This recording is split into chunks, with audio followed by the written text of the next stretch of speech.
Hi everyone, I hope that everyone is well and safe at home, enjoying your staying at home. Thank you again, Claudia, for starting this newsletter. I think it's a very, very good idea. This week, after the Martini and the Negroni, we had the Gimlet, which is one of my personal favorite cocktail ever. Gimlet is a very, very simple, almost stupid drink. So it basically is the blend of gin and it depends. We're gonna do two Gimlet today. The first one is gonna be with gin and lime cordial, which I'm gonna show how to make it in a minute. It's like super, super simple. The other one instead is based on sugar and fresh lime juice.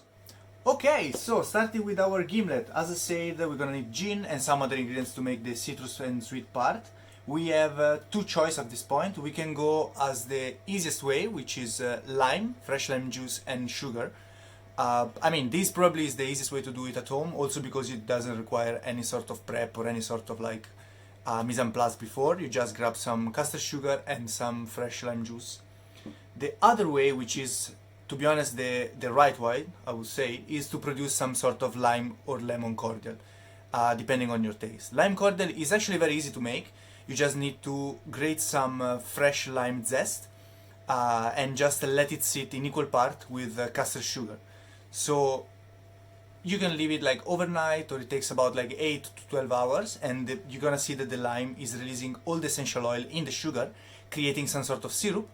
Once it's ready for you, once the time is passed, you just need to strain it, weight it, and you have your oleosaccharum, which is a very, very intense, sweet essential oil of lime. At that point, you can stretch a bit with water and sugar, and you're gonna kind of make a liquid which is like clear and goldish like this. Tastes a lot like fresh lime. It's slightly sweet, but you still get that very nice zestiness and acidity from the fresh citrus. Okay, so in terms of the tools that we're gonna use to make these two drinks, we need two different tools. One is gonna be shaken, one is gonna be stirred. For the shaken one, I'm gonna use a classic double tin. It's like 5 pounds in every supermarket. If you don't have one, buy one, because if you want to drink at home, this is important. And if you don't have one and you don't want to buy one, that's okay as well. You can just get like a big jar or a mason jar or any sort of honey gem jar that you have left over. You clean it very, very well. Any sort of container that you can actually seal and shake without leaking, that's perfect. For the mixing one, I'm gonna use a mixing glass. Again, these can be, instead of these, you can use pretty much everything, a pint glass, a glass, whatever you fancy, okay? In terms of measuring, I'm gonna use a jigger. A jigger is very important tool. You should definitely have one. Again, if you don't have a jigger, use something that gives you some sort of measurement. Could be like a shot glass, like a coffee cup, anything that in your mind represent 1 unit of alcohol, like one shot. And then from there you can play with half portion or whatever it is. I'm gonna use a strainer to strain the drinks once the drink is ready. You can use your lovely hand, you can use a knife, a spoon, whatever really. It doesn't really matter. For the shaken one, that's a biggie.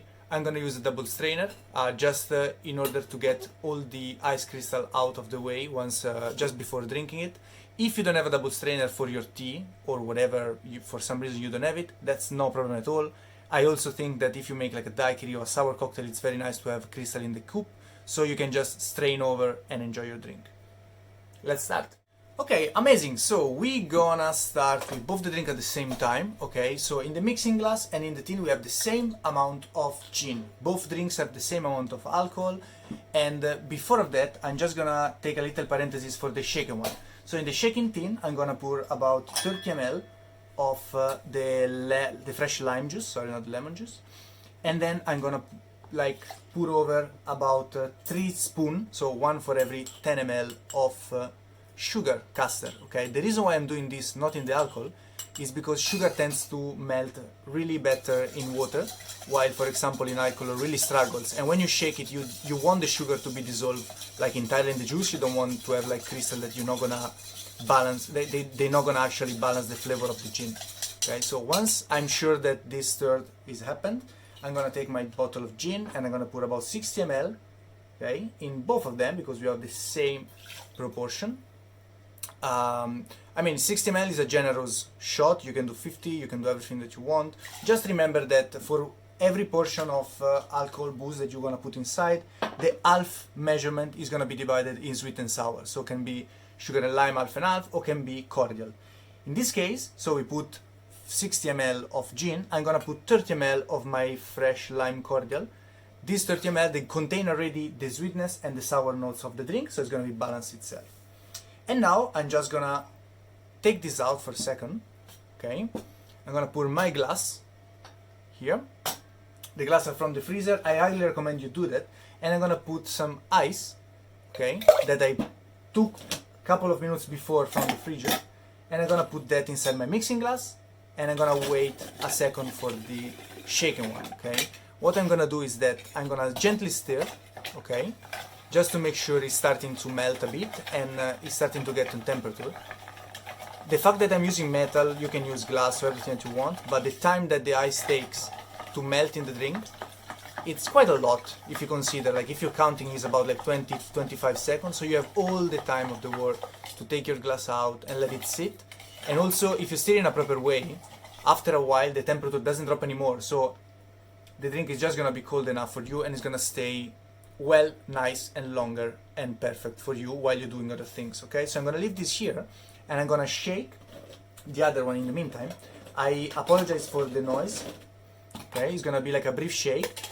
There is not any specific rule for shaking. I mean, if you talk with bartenders, probably everyone has a different shake, a different ideas of what is shaking, and it doesn't really make sense any different technique. Just shake it as much as you can, as stronger as you can, until you can hold and the shaker or the jar until it's not too cold for you to cold. That means that it's chilled enough. After a temperature, it doesn't drop anymore, it doesn't dilute anymore, so you can just strain the coupe. Okay? So let's shake.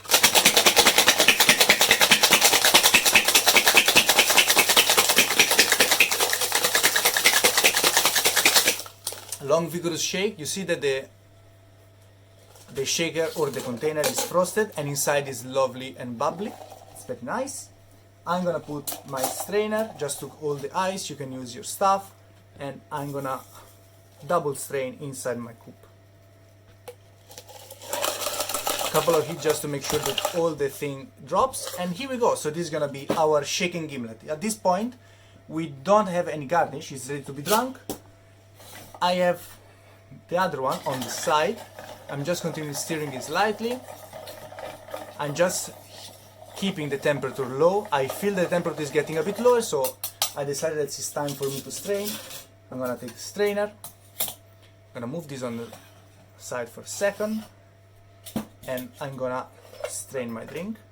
As you can see, the color is completely different. The main reason why is that it's not shaken, first of all, so it doesn't get cloudy for the temperature, and the cordial that we used was clear because it was strained, so the look of the drink as well is going to be a lot more elegant and a lot more like a martini style of cocktail. It's still like a very nice acidic drink. Super, okay, so here we go. Shaken cocktail. Do you want a nice cloudiness, a bit of foam on top? That is going to disappear. It's not like a sour cocktail, but if you shaken well, you should have this nice white patina on top. The other one is completely clear, nice, a bit drier to be honest than the other one, but same level of acidity. As you might have noticed, there is a little bullshit floating. That's because I didn't strain the cordial properly, so don't do the same mistake. But yeah, salute!